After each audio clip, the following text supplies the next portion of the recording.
Hello les friends, et bien voilà, de retour pour une petite vidéo sur la Thaïlande. Et depuis en fait 2 semaines, je suis sur l'île de Koh Tao. Donc Koh Tao en thaïlandais ça veut dire l'île de la tortue.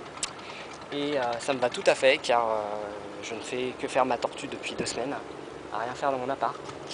Et je vous montre en fait, donc Koh Tao c'est cette petite île en fait qui n'est pas si petite que ça en fait, quand on y regarde de plus près. Et donc mon appartement se situe juste en face là, en bord de mer.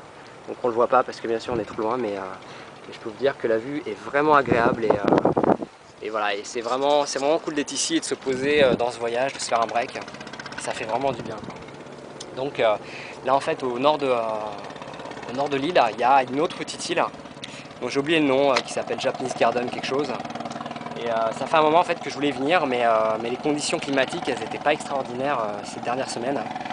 On avait des vagues, de la houle, et pour venir à la nage, comme moi je fais, et que c'est un petit peu compliqué quoi. Donc il y a un petit kilomètre entre ici et l'autre côté de l'île. Et voilà, donc il n'y a rien d'insurmontable, mais bon voilà. Et on est quand même en fait dans un passage ici. Comme vous pouvez le voir, il y a pas mal de petits bateaux qui viennent accoster. Donc ces petits bateaux ils viennent du centre de Koh Tao. Donc il y a des taxi-boats, des fast-boats, voilà, des bateaux de plaisance, des catamarans. Et là en fait on a cette sorte de gorge qui a un passage de ces bateaux qui viennent donc du sud. Et bon, quand vous passez ce passage à la nage, c'est un petit peu flippant parce qu'on a toujours peur que ces bateaux ne vous voient pas. Et voilà, il faut faire super gaffe, super attention. Donc si un jour vous venez à Koh Tao et que vous avez envie de faire un peu de la nage, faites surtout attention à ces bateaux et ces hors-bord qui vont très vite et qui sont très dangereux. Donc voilà. Donc pour en revenir à cette petite île, comme vous pouvez le voir, c'est vraiment paradisiaque. On a un petit banc de sable qui coupe en fait les deux parties, qui les rejoint plutôt je dirais. Et c'est vraiment mignon, atypique. On a une variété du paysage qui est vraiment sympa, quoi. Voilà. Donc le plus embêtant en fait quand on vient ici à la nage, c'est pas vraiment les bateaux en fait qui vous préoccupent quand vous nagez, c'est plutôt en fait la faune sous-marine. Rien d'alarmant, rien d'aggravant, mais en fait il y a des variétés de poissons en fait dans ces eaux que je connaissais pas et dont on m'a appris l'existence, qui s'appellent les triggerfish. Alors les triggerfish ou les titans balanium ou balatium, je sais plus comment ils appellent ça. C'est des gros poissons qui adultes atteignent une taille de 80 cm à peu près. Et ils sont réputés pour être particulièrement agressifs quand vous passez au-dessus de leur nid. Donc voilà, donc c'est des poissons qui défendent leur zone et ils peuvent se montrer très agressifs envers les plongeurs. Il y a déjà eu des accidents, des attaques. Alors bien sûr pas mortels, mais voilà, c'est toujours pas agréable de se faire mordre par un de ces poissons. Voilà. Donc les triggerfish, qui sont une fois que vous connaissez leur existence, vous nagez en regardant à droite à gauche à chaque fois en vous demandant s'il n'y en a pas un qui va vous sortir dans le dessous, derrière vous mordre le pied. Et vous avez aussi voilà, des requins. Donc les requins qui apparemment sont dans le sud de l'île.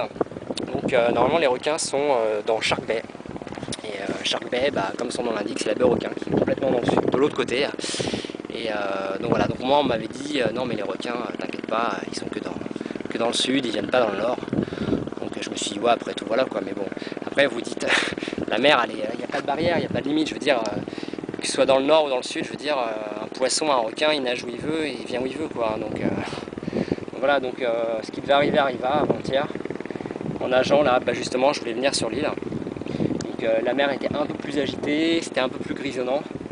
Et l'inconvénient c'est qu'on voyait pas vraiment le fond de l'eau quoi. C'était assez trouble. Alors, je dis pas que c'était une mer à requins ou un joueur à requins, mais en tout cas ce jour-là j'en ai vu un. Voilà.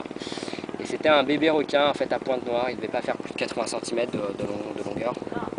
Il y avait a priori rien de mortel ni d'extrêmement dangereux, mais bon, c'était un requin n'importe comment. Et dès que vous voyez un requin, vous avez tout de suite en fait ces idées qui vous viennent en tête. Et voilà, vous dites bon c'est une mer à requins et potentiellement il peut y avoir un danger, potentiellement il peut y avoir des individus beaucoup plus gros, beaucoup plus agressifs, ça peut arriver. Donc voilà, donc c'est pas rassurant en fait. Et du coup, à chaque fois que vous nagez après, vous avez toujours en fait cette appréhension de se dire je vais peut-être croiser un de ces poissons et voilà, ça fait chier quoi.